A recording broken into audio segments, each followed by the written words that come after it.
What's good, YouTubers and YouTubettes? This is JB Sports, back again with another one. Jose Suluiman, the president of WBC, did a podcast interview with UK's own Johnny Nelson, Anthony Carolla, and Richard Postic. They host a show called Black Eye Barbershop. It's a sports show, same kind of shows we got going on here in the United States. LeBron James has a barbershop show, and Alabama's football head coach Nick Saban has a barbershop shows too. So that's the UK's version of the barbershop show hosted by those three individuals. And they interviewed the WBC president, and the subject of Dillian Whyte came up, the body snatcher as he likes to call himself, and his longevity as being the WBC mandatory champion. Mandatory challenger has been debunked by the WBC president. He came out and said, look, I know it's been widely reported that Dillian Whyte's been the mandatory challenger for 906 days. He said that is not true. He's been the mandatory challenger for 276 days. So all these Dillian Whyte fans coming out and saying Dillian Whyte was getting screwed over. He's been the mandatory challenger since the end of time, and this, that, and the third, saying he's been the mandatory challenger for over 2,000 days. They was coming up with some outrageous days saying that Dillian Whyte had been the mandatory challenger for a long, long time, and it turns out that he just recently became the mandatory challenger. He defeated Oscar Rivas under a cloud of suspicion. As has been reported, right before the fight, he switched gloves.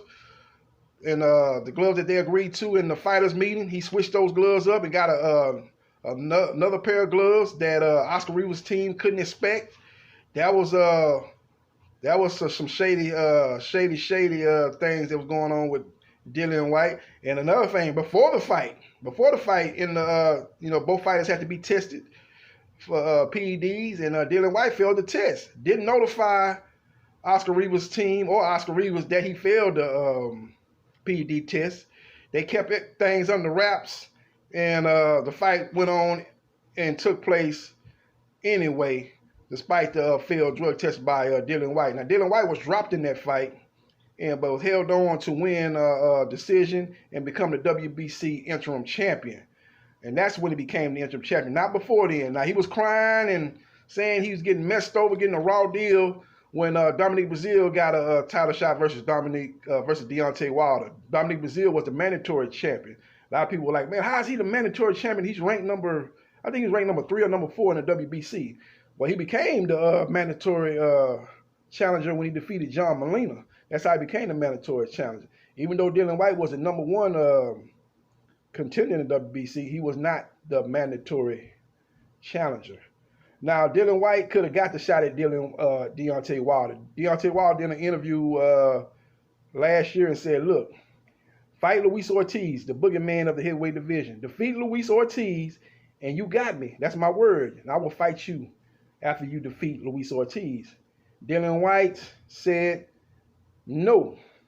Eddie Hearn said no, didn't want to do it. No, they didn't want to do it. So, again, Another. I don't think this was twice. This wasn't just one occasion. This was twice. Now that's what Deontay Wilder, then the WBC heavyweight champion, offered Dillian Whyte that deal. He said, look, he said, look, you got my word. If you defeat Luis Ortiz, you got me next. Okay, and then after that, the WBC ordered Dillian Whyte versus Luis Ortiz, as Luis Ortiz was the number 2 ranked WBC contender behind Dillian Whyte. So that fight there would have took place. The winner would have been the mandatory challenger for then WBC champion Deontay Wilder. Dillian Whyte said he tried to make the fight happen. Luis Ortiz turned it down. But Luis Ortiz camp said he offered him around $220,000, a very low purse for a fighter of that caliber. Luis Ortiz turned it down. See, it's different ways you can get out of a fight if you don't want to fight somebody. You don't just come out and say, oh, man, I don't want to fight him. I don't want to fight him. What you do is you offer him a purse that you know he won't accept. You offer him $220,000 to come over there and fight you in the UK, knowing that he probably ain't made that type of money since he was probably coming up the ranks in the heavyweight division. Early on in his career, he was probably making that. Now he's established himself as one of the top fighters in the heavyweight division. He's making way more than that. And you offer him that low of a purse. So you went and fought Joseph Parker instead. And I guarantee you he didn't offer, Joseph Parker didn't make no $220,000 to fight Dillian Whyte in the UK. He made much more than that, probably 3 times or 4 or 5 times more than what they offered Luis Ortiz. But a lot of people say, oh, JB Sports. Joseph Parker was a former WBO champion. He's what has Luis Ortiz done? Who has he fought? Joseph Parker defeated Andy Ruiz for the vacant WBO title in New Zealand. Yeah, he did do that. You know, that was a title that Tyson Fury dropped when he couldn't control his life outside the ring, had personal demons as far as dealing with depression, and then he was on a drug binge too. So he ended up going away from the sport, and those titles became up for grabs. Joshua picked up 2 of them, and Parker picked up the other one. That's how he's able to get that title, get that WBO title. So, you know, who to say if Luis Ortiz would have got that opportunity, he wouldn't have been able to get one of those titles. He wouldn't have afforded that opportunity to get those titles. Sometimes it's circumstances equals destiny. Circumstances equals destinations. And he was able to get to that destination of becoming a WBO champion simply for the fact that Tyson Fury vacated that belt. So that's how he became the champion. You do any kind of top 5 or top 10 heavyweight rankings, and you're going to see Luis Ortiz ranked higher than Joseph Parker. He's just a better fighter. If them 2 guys fight, I will pick Luis Ortiz 7 days a week and twice, 6 days a week and twice on Sunday.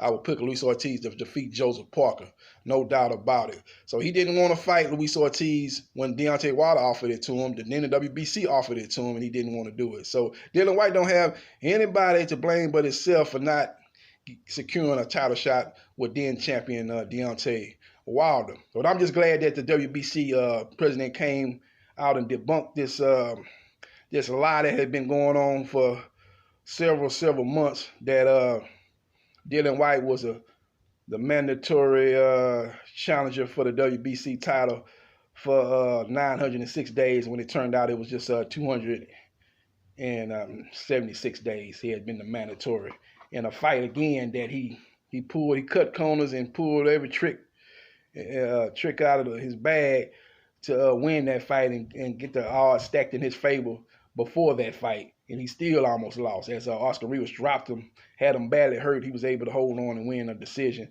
in a very competitive, close fight. But I'm just glad that, again, Jose Suluiman come out and debunk this situation. Now, as far as his getting this title shot as WBC champion, the president said that the winner of Tyson Fury, Deontay Wilder, will have to fight Dillian Whyte by February 21st of 2020.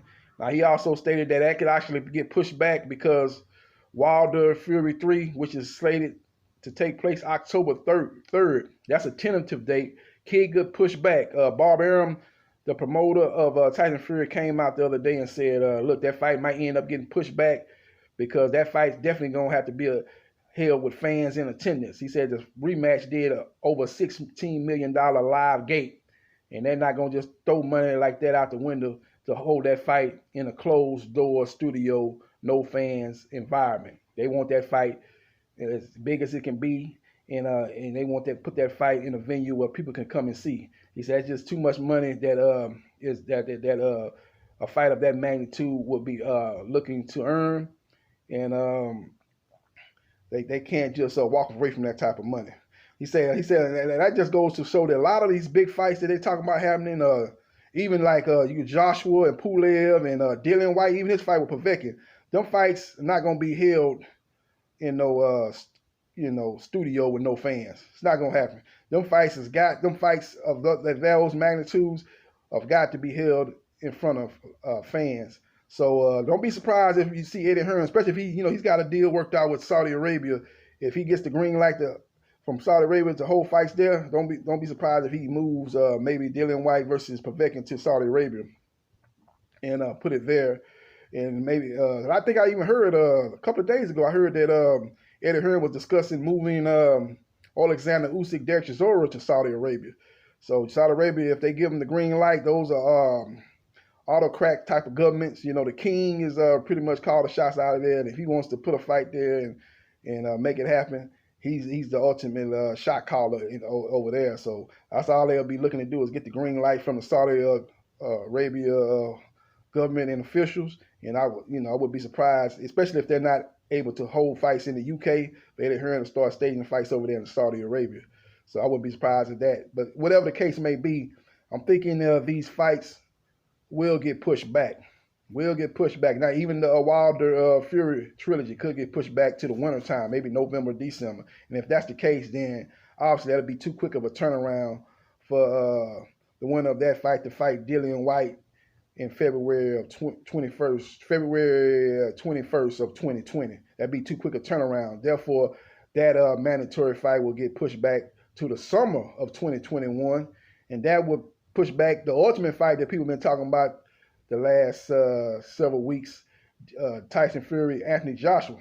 Yeah, that fight there, both guys continue to win, will possibly get pushed back to the winter of 2021, as both guys, as I stated in previous videos, have at least 2 fights they got to get through for that unification fight to take place. Anthony Joshua has to get through Kubrat Pulev, his IBF mandatory, and then he has to fight his WBO mandatory after that, the winner of Alexander Usyk and Derek Chisora, the winner of that. Tyson Fury has to fight and win against Deontay Wilder.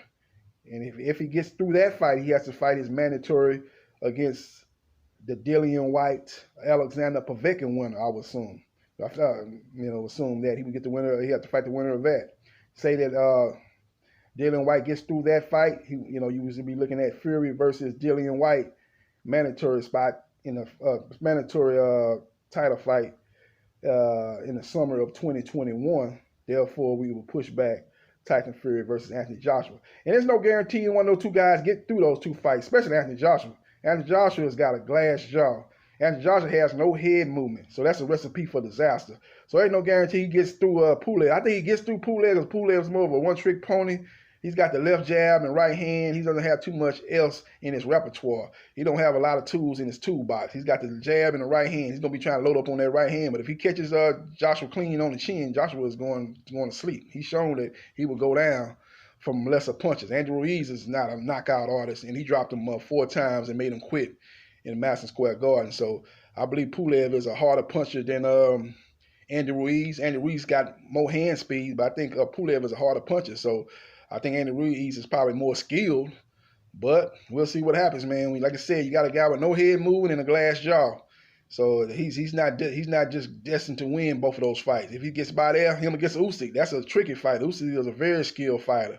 And if he can show that he got the power at heavyweight that he had, well, he wasn't really no power punch at cruiserweight, but he had decent power at cruiserweight. And like I said, Anthony Joshua has been knocked out by lesser powerful fighters, i.e. Andy Ruiz, who wasn't known as a knockout artist before he fought, wasn't known as a guy that knocked out anybody before he was able to knock out Anthony Joshua and make him quit in that first fight. So Anthony Joshua is not guaranteed to get through those 2 fights, and not either is Tyson Fury. Tyson Fury's got to fight Deontay Wilder. Deontay Wilder is one of the most devastating punchers in heavyweight history, one of the most devastating punchers in boxing history.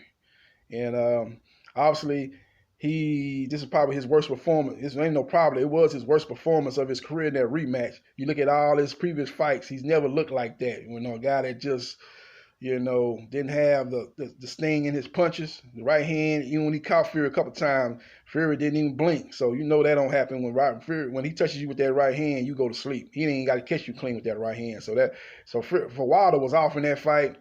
He was dropped in that fight from a body punch. Wilder has always shown a great chin, so he was hurt in that fight.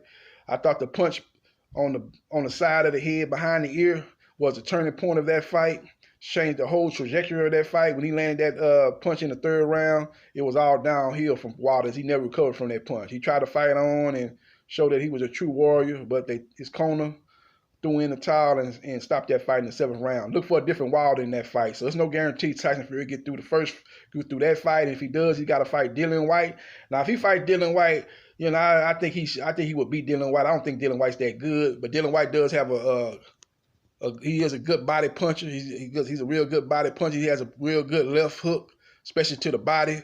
So he's a guy that can punch. He's a pretty good puncher. He's one of the better punchers in the heavyweight division. I probably rate him. I look at Deontay Wilder as the hardest hitter. And then after that, you look at I'll probably put him second or third right there with Anthony Joshua as far as the most powerful punches in the heavyweight division behind Deontay Wilder. So he does have power. So in the heavyweight division, anything happened. Tyson Fury was dropped by a cruiserweight in Cunningham. So he's been dropped before. Wilder dropped him twice. Even that first knockdown, he didn't even catch him that clean. He caught him on the top of the head and he fell down. So Tyson Fury doesn't have the best. He doesn't have the greatest of chin. He don't take the greatest of punch, so he can be dropped. So with that being said, and Dillian Whyte's power that he has, that he would have a puncher's chance. So it's no guarantee that both fighters get through the next two fights. So if they are able to do that, then you're looking at that fight happening in the winter of 2021, best case scenario. And that's a big if. But both guys have former opponents coming up, and they both of them, one of them can easily get knocked off. Therefore, killing the possibility of that fight taking place in the winter of 2021. We'll see what happens, and we'll see what transpires. Leave your comments in the comment section. What you think about the president of the WBC coming out and saying that Dillian Whyte has not been the mandatory for 906 days. He's been the mandatory for 276 days. And what you think about that? Do you believe that is the case? Are you still gonna fall on your sword and go with what Eddie Hearn and what Dillian Whyte has been telling you, and what a lot of the UK fans that have been not following this thing closer, just going by what they hear Eddie say and what they hear Dillian say, and believe that the WBC champion is just trying to save face, and Dillian Whyte has been mandatory for 906 days.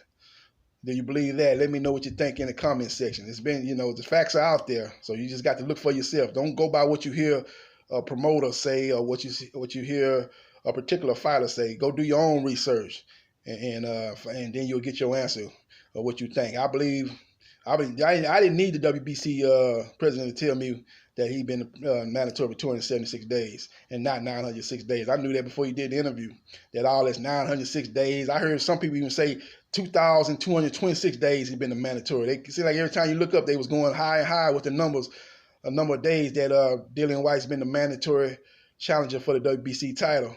He said kept going. Every interview you do, every day that passed, they was going up and up with the numbers, and it was ridiculous. That's absolutely ridiculous. And like I said, all you got to do is just do your research. Do your research. He became the mandatory challenger in the WBC interim challenge after he defeated Oscar Rivas. And that was last year, 2019. He's the number one contender since 2017. Now, if you say he's been the number one contender for 906 days, that's factual. But if you say he's been the mandatory challenger for the WBC title for 906 days, that's not accurate. And I know you'll say, well, what's the difference between the number one contender and the mandatory? That should be the same thing. If you're number one contender, you should be the mandatory. No, that's not the case. Just look at Dominic Breazeale. Dominic Breazeale was ranked, number 3 or number 4, I think, in the WBC. And he got the title shot against Deontay Wilder because he was a mandatory challenger when he defeated John Molina. So they let you know the rules that the WBC got are kind of crazy. They don't really make no sense, but they are the rules. And if you just know, read up on it or look at the history or look at what they've been doing in previous situations, you will know that they kind of do things a little bit different. And one guy could be the mandatory, another guy could be the be the number one contender, and it might not be the same fighter. And I think I remember a situation not too long ago was Danny Garcia and Sean Porter. And I think Sean Porter daddy was like, "Nah, we're the number one contender. We ranked we're the mandatory." And I think either Danny or Sean, I think one of the guys was ranked high, but the other guy was a mandatory. If you go back and look at it, I think between Danny Garcia and Sean Porter daddy, Kenny Porter, was out there saying, "Now we're the mandatory." And Danny, everybody was thinking Danny was a mandatory because he was ranked high, but that's just the WBC, man. Don't go by the rankings necessarily. Go by who they state as the mandatory. Go by what fights they lined up, and they say, okay, the winner of this is going to be the mandatory challenger for the champion. And once you go by, that's what you go by as far as mandatory. Don't go by rankings. The rankings don't mean nothing unless they call. Only time the rankings mean something is if you got the number one guy, the number 2 guy, and the WBC orders those 2 guys to fight, and then they're going to order those 2 guys to fight for the mandatory position. But if you got the guy that's number 1, and then you got another guy that's ranked number 3 or number 4, and he's fighting another guy somewhere in the top 10, and they're fighting for they fighting like a eliminator or something, or they fighting for a mandatory position, the winner of that fight is going to be the mandatory, not the guy that's currently ranked number 1. That's just that's just some of the things you'll see in the WBC. So you just got to understand that, and don't just go by rankings all the time. You should, number 1 guy should be next in line, but that's just not how it works in the WBC at times. So that's just what it is, man. But let me know what you think in the comment section. This is JB Sports, the man, the myth, the legend. Holla.